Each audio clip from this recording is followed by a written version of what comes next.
Welcome to class 11 এর semester 1 এ। কি বলেছে প্রথম কোশ্চেনটা, একটি গ্যাস মিশ্রণে নাইট্রোজেন এবং অক্সিজেন, প্রথমে অক্সিজেন তারপর নাইট্রোজেনের ভরের অনুপাত হচ্ছে 1:7। তাহলে অনুসংখ্যার অনুপাত কত হবে? কি করে করব না, 1/32 অক্সিজেন আণবিক গুরুত্ব ইস্টু 7/28। এটা কাটলে আছে 4, এটা কাটলে আসছে 8, তার মানে আসছে উল্টো ক্রস মানে বজ্রকরণ করলে 1:8। দ্যাট মিনস এটা হয়ে যাচ্ছে প্রথমেরটা অপশন সি। মোল লবণে এটার মধ্যে এর আণবিক ভর m হলে তুলাঙ্ক ভর কত হবে?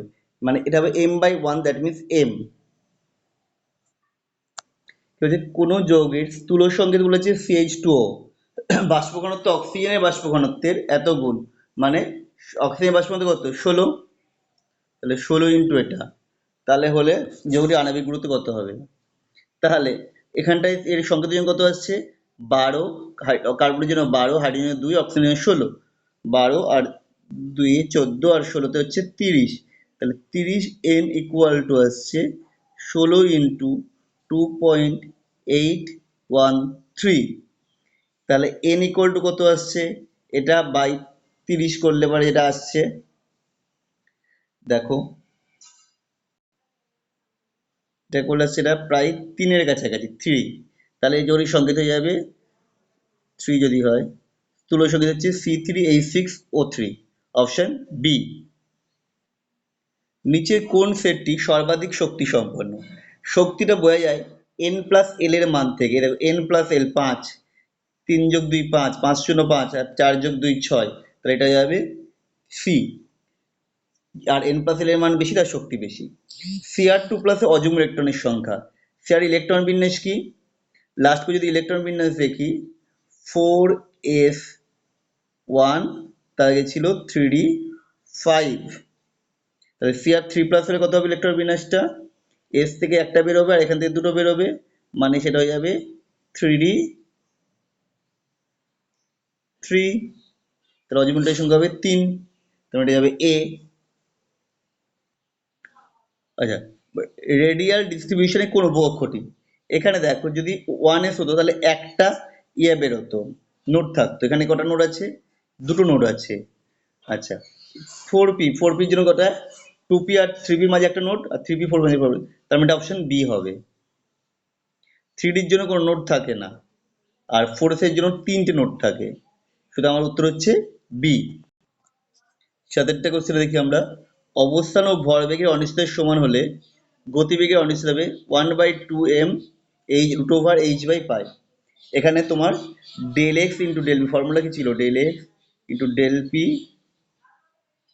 Greater than or equal to h/2π। এই ফর্মুলা ফেলে করতে হবে। এখানে বেগ আর ভরবেগ দুটোর অনিশ্চয়তা সমান করে করতে হবে। আচ্ছা, অবস্থান আর ভরবেগ অনিশ্চয়তা। হাইড্রোজেনের প্রথম বর্গকক্ষের ব্যাসার্ধ হচ্ছে a0, তাহলে এলআই কত হবে? ফর্মুলাটা কি হবে? a0 ইন্টু এর কত, এখানে হচ্ছে তৃতীয় কক্ষ মানে 3 স্কোয়ার বাই জেড। জেড এর মান কত? লিথিয়ামের জন্য হচ্ছে 3, তার মানে আসছে এখানে 9a0/3, কাটাকাটি করলে 3, তার মানে 3a0, অপশন বি। পরেরটা n2+ এর বন্ধন ক্রম, ইলেকট্রন সংখ্যা কত? ইন্ডেক্স হচ্ছে 13। 13টা ইলেকট্রন হলে তার বন্ধন ক্রম হয় 2.5। স্তম্ভ মেলাতে বলেছে। হুন্ডের নিয়ম কি হবে?